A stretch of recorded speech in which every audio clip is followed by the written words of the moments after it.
I've been thrifting with my parents since I was a child, going to garage sales, thrift stores, flea markets, and other places like that. I started selling online around 2009, got serious in 2015, then opened a small e commerce business in 2017. With the new influx of people coming into the reselling space, this is what I've noticed.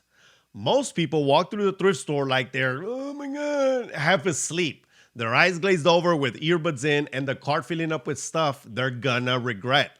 And the whole time, good items are sitting right in front of them on the shelf and on the racks and in the bins. They're not missing good items because thrift stores are dead, like some people think. They're missing them because they're not paying attention. If this is you, let's change that. Today, we're going to look at how to use all of your five senses to make you a better thrift shopper. And yes, I said five, but we'll get to that. Here's what I see all the time at the thrift store. People walk in, they kind of just, do a quick walkthrough, grab a few things that catch their eye, and then just bounce. Maybe they find something good, maybe they don't, but they do chalk it up to luck. But it's not luck, it's awareness. The people who consistently pull good finds aren't luckier than you. They're just kind of more tuned in. They've trained themselves to pick up on signals that everyone else walks past. Your body already has everything it needs to do this, by the way.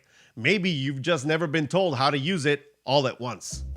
My name is Damien Silva and I'm an action strategist. I take you from intent to results. In today's video, I'm going to walk you through all the five senses and how each one makes you a better thrifter. By the end of this video, you'll have a real system for turning your intent into real results every single time you hit the thrift store. So let's get to it because Resellers gives you real solutions. Let's start with the obvious one, sight. But I'm not just talking about looking at things. I'm talking about looking for things. There's a big difference. Most people scan a rack and they just see clothing. An experienced thrifter scans a rack and sees color blocking, for example. They spot the one item that doesn't belong, and 9 times out of 10, that's the one worth buying. Train your eye to slow down on labels and logos first. You don't need to pull every item off the rack. Flip the tag and check the brand and the materials. That 2-second habit will save you from a lot of bad buys and point you straight to the good ones. On shelves, don't go item by item from left to right like you're reading a book. Scan the whole section first. Look for anything that stands out, a different shape, a different finish, or something that just is out of place. That's usually where the good stuff is. In fact, try to do what I do. When I enter a new section at a store, estate, or anywhere I'm looking for value, I never go directly to just grab stuff. I stand back for a second and take it all in. I'm looking at the big picture. Now, this only works if there's little to no people around you. If there are people grabbing stuff, left and right, then you have to act fast and get to your second sense, touch, while you throw them bows. Hey, do what you gotta do. Number 2 is touch, and this sense is very underused. Your hands can tell you things your eyes can't. For example, the weight of an item tells you about quality. Heavy usually means solid construction. Light doesn't always mean cheap, but it's something to consider. When talking about clothing, run your fingers along the fabric. Is it pulling? Is it peeling? Is it worn thin in certain spots? Those details matter to your buyer and they matter to your price.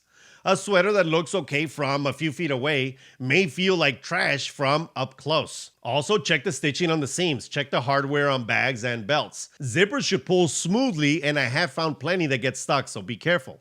Snaps should snap. It's a snap. Buttons should be secure. You can usually tell when something is off after you touch it. If it feels off in your hands, don't talk yourself into it. Just let it go. Number 3 is smell. And I know that some of you just made a face, but stay with me.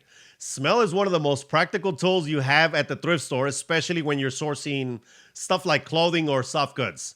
There's a big difference between musty, which most of the time you can fix with just a wash, and smoke, which can stick around and kill a sale or garner a return. Mildew is also one of those things you really have to watch out for. That damp, sour smell usually means it wasn't stored properly, and sometimes that's not coming out no matter how many times you wash it or spray it with Febreze.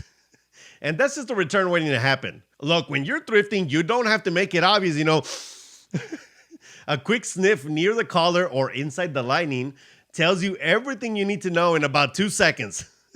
If it passes the smell test, great. If it doesn't, just put it back and move on.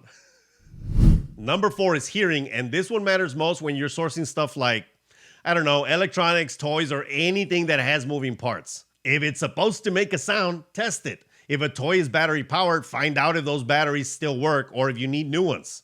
If an electronic has a power button, press it. If a latch is supposed to click, click it. Another example is zippers. A zipper that sticks or grinds is a problem for the buyer, and that means it's a problem for you. Hearing also helps you with things like ceramics and glass. A light tap tells you if something is cracked real fast. Solid sound usually means solid piece. A dull or hollow knock can mean a hairline fracture you haven't seen yet, so you have to look for it. And talking about this sense, if you think about it, the thrift store is always loud. There's music, carts rolling, and conversations happening everywhere. But if you slow down enough to listen to what you're actually handling, you'll catch things other people miss. Now for number 5, taste. We said all 5 senses, right? And I'm a man of my word. We're not doing that. Moving on. Now here's how you put all of this together without turning every thrift run into a 2-hour project. You're not running a big checklist on every single item. You're building habits that all work together until they become just automatic. Sight goes first. Scan before you pull. That cuts down everything you physically touch. And when you do pick something up, touch is already happening as you look for the tag. Again, using sight. Smell and hearing only come in if the item passes the first 2 senses. The whole thing takes about, 15 seconds per item once you get used to it. That's the goal. Not slower shopping, smarter shopping. Better items with bigger margins.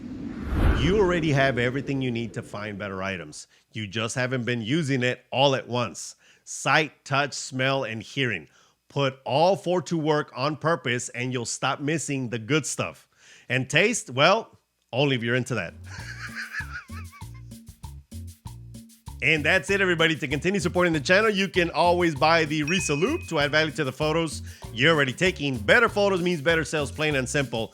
You can use this product to point out flaws, features, and benefits in your listings to make sure that the customer doesn't miss a thing. You can also click the join button down below and join us as a Posse member and get access to a whole bunch of videos that no one else has access to.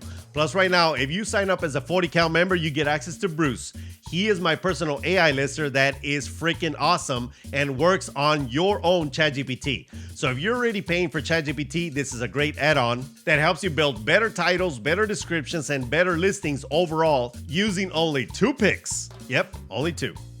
As always, give this video a like, share this with anyone that needs to see it, and subscribe to the channel if you haven't done so already so you don't miss awesome videos like this. See you in the next one. Peace and cheers, everybody. Woohoo!